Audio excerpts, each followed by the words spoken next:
میں سر موجود ہیں، سینیٹر فنان صاحب موجود ہیں۔ سر یہ بتائیں، تھوڑا سیاسی گفتگو بھی کریے گا کہ ڈونلڈ ٹرمپ صاحب جو جیتے ہیں اس پہ بڑا پی ٹی اے والے خوش ہو رہے ہیں کہ جی اب جلد جلد رہائی ہو جائے گی، اور آپ لوگوں کی لیڈرشپ پر یہ بھی تنقید ہو رہی ہے کہ جی آپ لوگوں نے پہلے تنقید کیے تھے، اب آپ اپنے ٹویٹر جو ہے وہ ڈیلیٹ کر رہے ہیں، ٹویٹس ڈیلیٹ ہو رہی ہیں، اس وجہ سے کیا کہیں؟ دیکھیں، بات یہ ہے کہ امریکہ جو ہے ظاہر ہے بہت بڑا ملک ہے اور بڑا ایک طاقتور ملک ہے،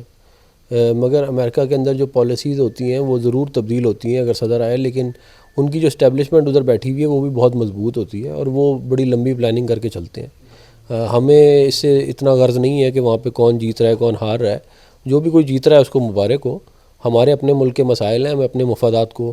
دیکھنا چاہیے اور ہمیں اپنے مفادات کے حساب سے اپنی پلاننگ کرنی چاہیے اور اپنے معاملات کو لے کے آگے چلنا چاہیے۔ باہر وہاں پہ جو بھی جیتتا ہے، اگر ڈونلڈ ٹرمپ صاحب جیتتے ہیں اچھی بات ہے، ان کو مبارک ہو۔ کبھی وہاں پہ ریپبلکن جیتتے ہیں، کبھی ڈیموکریٹ جیتتے ہیں، لیکن ہمیں ایز اے کنٹری اپنے معاملات کو دیکھنا چاہیے۔ اور یہ جو لوگ یہ کہہ رہے ہیں نا کہ وہاں آ گئے ہیں اور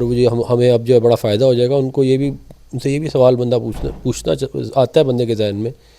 کہ آپ ایک طرف سے یہ کہتے تھے کہ ایبسولوٹلی ناٹ، ہم کوئی غلام ہیں، اور اب آپ کہہ رہے ہیں کہ آپ وہاں پہ صدر چینج ہو گیا تو آپ کے یہاں پہ حالات تبدیل ہو جائیں گے۔ تو میرا یہ خیال ہے کہ یہ جو ہے یہ ایک افسوسناک سوچ ہے، جس کے اندر آپ جو ہے وہ ایک کلٹ فالوئنگ میں اس حد تک چلے جائیں کہ آپ کو اپنے ملک کی مفادات جو ہیں وہ نظر نہ آئیں، آپ کو جو ہے وہ اپنی ریاست جو ہے اس کے مفادات نہ نظر آئیں، آپ بس ایک لیڈر کے پیچھے جو ہے وہ بھاگے جا رہے ہیں اور آپ یہ نہیں دیکھ رہے کہ ملک کا فائدہ ہے کہ نقصان ہے۔ اور اس کے اندر اگر آپ یہ سمجھ رہے ہیں کہ آپ یہاں بڑی کامیابی ہے، وہاں پہ اگر تبدیلی آ گئی ہے تو ٹھیک ہے، گڈ لک ود یو، لیکن میرا نہیں خیال کہ بہت زیادہ فرق ہوگا۔ فرق ہو سکتا ہے، ظاہر ہے، میں یہ نہیں کہہ رہا نہیں ہوگا، لیکن بہت زیادہ میرا نہیں خیال کہ اس کے اوپر فرق پڑے گا۔ اور اگر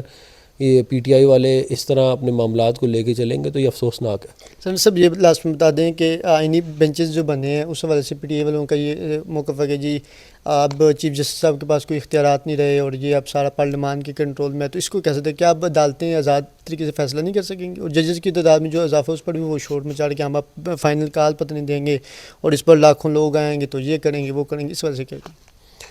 دیکھیں، بات یہ ہے کہ جو جوڈیشل بینچ کے ہیڈ بنے ہیں جسٹس امین الدین صاحب، وہ کوئی پاکستان مسلم لیگ نون کے جج تو نہیں ہے نا، اور